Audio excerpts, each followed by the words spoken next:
For the last couple of years we've been using these 160 LEDs and these can lights which use household bulbs. We have used these lights a lot to shoot videos for this channel and they've been a great budget option for us, but it was time to upgrade. In this video we're going to be reviewing the Mini-20D and the Mini-20C from Aputure and why we think they're the best lights we've ever used. Welcome to the Film Look. We have the 3-light kit which has two Mini-20Ds with a colour temperature of 7500 Kelvin, a beam angle of 20 to 80 degrees as the light has a built-in Fresnel. The colour temperature of the 20D is at the higher end of the Kelvin scale, which gives you a bluer light, but in the kit, Aputure does provide gels to bring the colour temperature down to 5500 and 3200 Kelvin, but it's nice to have the option of shooting at 7500 Kelvin, which is something that we'll be doing in our next short film. We have a video all about white balance here if you want to check it out. Also in the 3-light kit, you get one Mini-20C, which has a colour temperature of 3200 Kelvin to 6500 Kelvin and a beam angle of 20 to 60 degrees. Both lights can dim down to 20%, but the Mini-20C only has half the brightness of the Mini-20D in both flood and spot mode. By the time you've gelled the Mini-20D from 7500 Kelvin down to 3200 Kelvin, you get about the same level of brightness. I've said Mini-20D and Mini-20C way too many times, so I hope you're still following along. You get everything you need to use these lights in the kit and more. First, the case is rock solid and has enough room for everything. As you can see, I've labelled ours up with gaff tape so we know where everything is and should go. The 3 lights sit in the middle of the case and we leave the ball heads attached to the lights so we can screw them straight onto a light stand. We have many ball heads and they're all a bit rubbish compared to the ones that you get with this kit.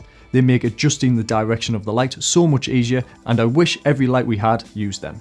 The light can be powered in 3 different ways. First via wall plug, second via USB power supply. Your power output does drop by 25% if you use this method, but it's always nice to have. And finally via the NPF battery plate, which is the option that we use 90% of the time.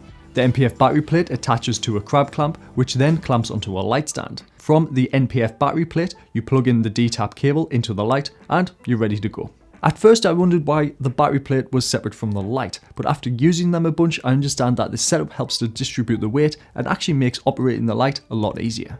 2 quick points before we move on to how we've been using them. First, unlike all other Aputure lights, these cannot be controlled via remote, and the lights do have a fan when they get hot. The fan's super quiet and we've not really had a problem whilst recording audio, as most of the sounds are louder than the fan and our microphones are never close or directed towards the light, but it's worth knowing.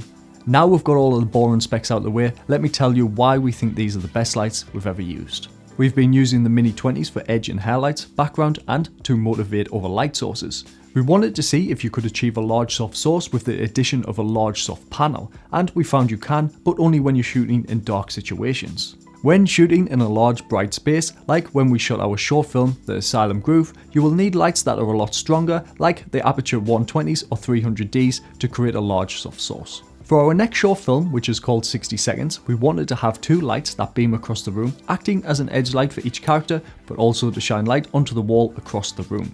Before we got the Mini-20s, we tried to use these 160 LEDs with black wrap around them to help focus the light. We got the look we wanted, just about, but adjusting the brightness and the direction took way longer than it should. With the Mini-20, we were able to set up the light and try different looks by adjusting the flood and spot mode along with the barn doors in seconds and with ease.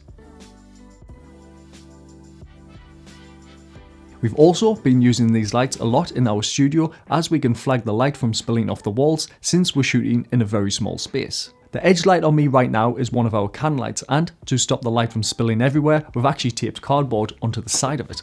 It doesn't look pretty and it does work, but by using one of the Mini-20s I can set up and adjust the light in less time than it would take to mess around with the cardboard, gaff tape and the flag. So the debate, doesn't matter what you shoot with, goes on.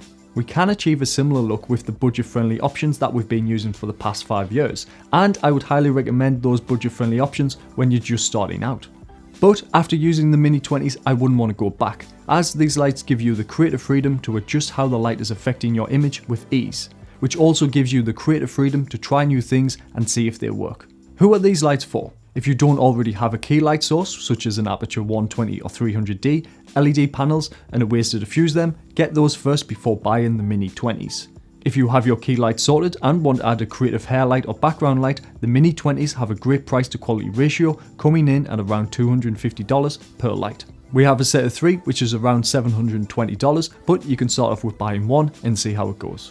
We're going to be using these lights on our next short film and doing some lighting breakdown videos, so if you haven't already, consider subscribing. If you already use these lights, let us know in the comments below about how you use them and what you think about them. And remember, achieve it one shot at a time.